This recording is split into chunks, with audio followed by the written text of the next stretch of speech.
नमस्कार, BCom second year का बच्चों का स्वागत है। आज का टॉपिक है रिटेल बैंकिंग। बड़ा छोटा सा टॉपिक है पर करना जरूरी है। तो रिटेल बैंकिंग क्या होती है?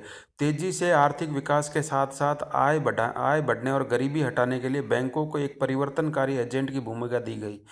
इन उद्देश्यों की पूर्ति के लिए बैंकिंग कार्यकरण को थोक अथवा इलाइट बैंकिंग एलिट बैंकिंग से फुटकर यानी रिटेल बैंकिंग की तरफ यानी मास बैंकिंग में परिवर्तित किया गया।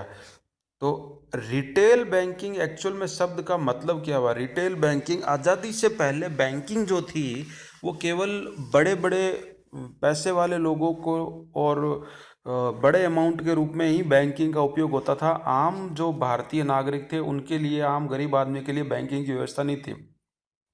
लेकिन आज़ादी के बाद ये महसूस किया गया कि अगर भारत का आर्थिक विकास समुचित वे में करना है तो उनको बैंकिंग को आम जनता तक पहुंचाना पड़ेगा, बहुत नीचे ग्रामीण तक पहुंचाना पड़ेगा। तो बैंकिंग के विस्तार को ही हम कहेंगे रिटेल बैंकिंग, यानी सबके लिए बैंकिंग। तो क्या परिवर्तन किए गए? सबसे पहले तो बैंक की शाखाओं में वृद्धि की गई। ब्रांचेज, आज आप देखोगे कितने बैंक खुले हुए हैं, उनकी कितनी कितनी ब्रांचेज हैं, गाँव तक ब्रांचेज हैं। तो ब्रांचेज का विकास करना जरूरी। फिर जन बैंकिंग व्यवस्था, बैंक जमा और बैंक ऋण, यानी बैंक आपका पैसा जब बचत है तो वो भी बैंक में जमा होगा और ऋण भी बैंक से ही मिलेगा।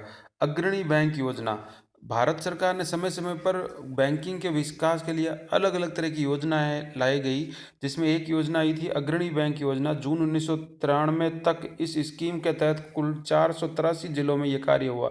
अग्रणी बैंक का मतलब है कि वहाँ किसी एक बैंक को लीड बैंक की जिम्मेदारी दी जाती थी, जो वहाँ बैंकिंग के विकास में सहायक होता था। फिर सेवा क्षेत्र की विचारधारा, फिर बैंकिंग में लोगों में जो कर्मचारी थे उनमें ये विचारधारा डेवलप की कि आप सर्विस दे रहे हो, सर्विस एरिया अप्रोच, जहाँ जहाँ सेवा क्षेत्र, जहाँ जहाँ जरूरत है वहाँ आप अपनी बैंकिंग की फैसिलिटी दो, सर्विस दो। स्पेसिफिक से सर्विस एरिया डिसाइड किया गया और वहाँ बैंकिंग की फैसिलिटी बढ़ाई गई। फिर विभेदक ब्याज दर यानी differentiated rate of interest scheme लाई गई, जिसके तहत हर एक प्रायोरिटी सेक्टर के लिए अलग अलग ब्याज दर का निर्धारण किया गया। जैसे कृषि में ब्याज दर कम थी, शिक्षा में ब्याज दर कम थी, तो ये कृषि है, शिक्षा है, छोटे उद्योग है, लघु कुटीर उद्योग है, इनमें अलग अलग ब्याज दर निर्धारित की गई। फिर प्राथमिक क्षेत्र को उधार, प्रायोरिटी सेक्टर लैंडिंग, यानी कृषि, लघु उद्योग, छोटे परिवहन चालक, खुदरा व्यापारी, लघु व्यवसायी, शिक्षा, इन सब को प्रायोरिटी सेक्टर में ऋण दिया गया।